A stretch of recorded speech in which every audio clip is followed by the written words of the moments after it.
Norm se teď snaží naostřit pilu. Pouští se do toho se vší vervou. Je to pěkně špinavá práce. Za to Ken se s tím vůbec nebabrá. Ale my víme, komu to jde nejlíp.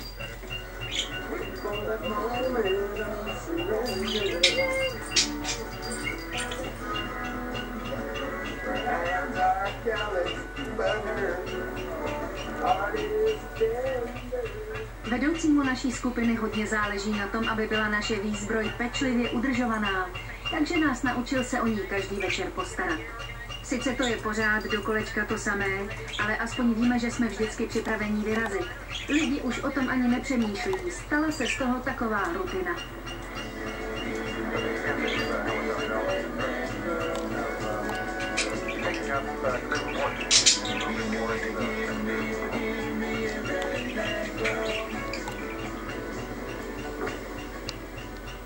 Protipožární pojistky v Britské Kolumbii jsou stejné jako po celé Kanadě.